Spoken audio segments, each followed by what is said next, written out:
Hey, Tree Believers. Chris Matt coming at you today with Wolverine 104. Now, before I get into the review, I want to let everyone know that I had to recreate the Comictopia channel. Some things happened, and I had to do some restructuring, so that's why the subscribers at this point are down to 0, and the page looks a little bit different, is because I had to take it down, and now I'm having to rebuild it. So for those of you that were subscribed, I apologize for that, but it couldn't be helped. So anyway, we are on part 15. Oh, speaking of which, I'll make sure to re-upload the Onslaught videos that we did prior as well. So stand by on that as well. Wolverine 104. This finally starts to give us the answers we're looking for. Hence where it says the answers at last. The beginning of Onslaught. Now I know in prior reviews I keep saying, you know, we'll get to 104. We'll get to 104. And we finally have. And if you guys remember, in the pages of Uncanny X-Men, what was it, 335, the Avengers come to the X-Mansion after the whole things that went down with the Onslaught X-Men event. And what happens is Wolverine basically says that he is going to go, he wants to play a hunch. So this leads him to the Massachusetts branch of the Xavier Institute, so this is Generation X. And what he does is he approaches Gateway. And this book is called The Emperor of the Realm of Grief. The people responsible for this book is Larry Hama writing, Val Semeiks penciler, Chad Hunt inks, Richard Starkings and Comicraft doing the lettering, Joe Rosas doing the colors, Malibu the enhancements, and then of course the fancy Bob Harris doing the editing on this book. And this was August 1996 is the print date. And so you see Gateway here, and this is a beautiful page, by the way. The art team did a really good job on this. Speaking of which, I've never heard of Val Semeiks, so I really like what he did, even though we have to deal with ugly Logan. So anyway, Wolverine approaches him and he goes, "Listen up, Gateway. It's your pal, the old knucklehead. Some of my buddies in the X-Men were wondering if maybe you'd find it in your heart to help us out. We're facing the most powerful evil entity we've ever been up against. Something called Onslaught." And if y'all remember from X-Men 50, they fight the herald of Onslaught called Post. And at the end, Post is talking to Gateway, and Gateway's listening.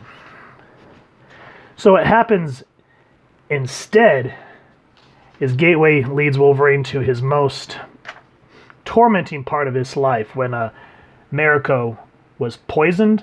And I believe that was Wolverine 57 is when that happened. And if you guys would like to see a review on that, let me know down in the comments. But yeah, he says the Ashita estate, that terrible time when me and Gambit and Silver Samurai were throwing down with Matsuo's hand ninjas. When Matsuo had Mariko poisoned with blowfish toxin. Mariko, who was promised to be my bride. And of course, Mariko, instead of succumbing to the poison, she has Wolverine kill him.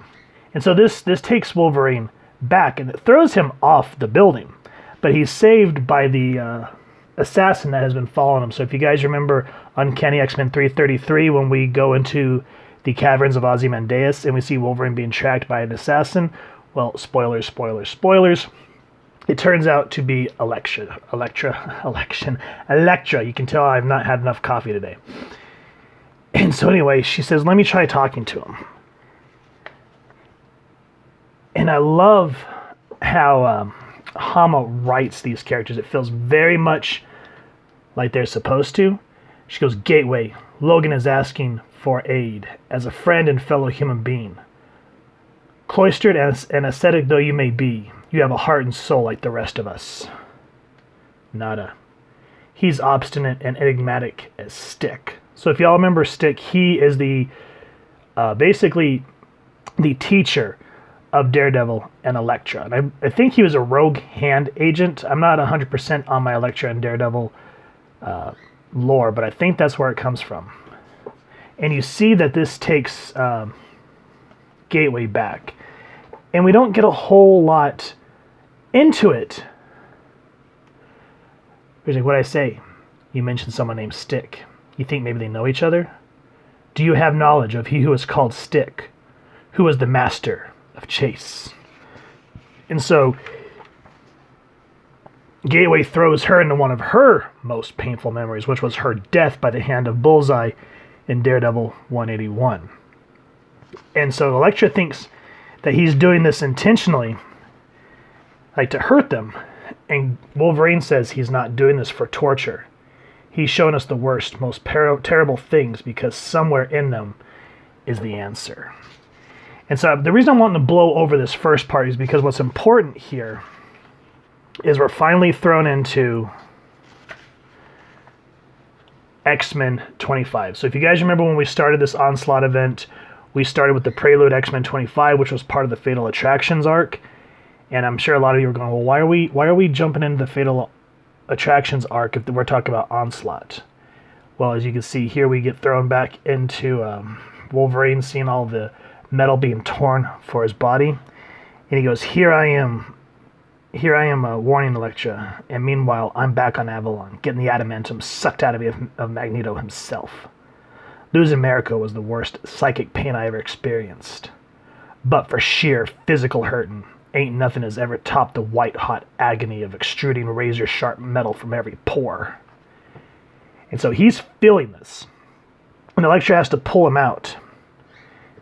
And she goes, there's something happening on the astral plane. And so Wolverine gets to see himself outside of his body and sees himself in pain.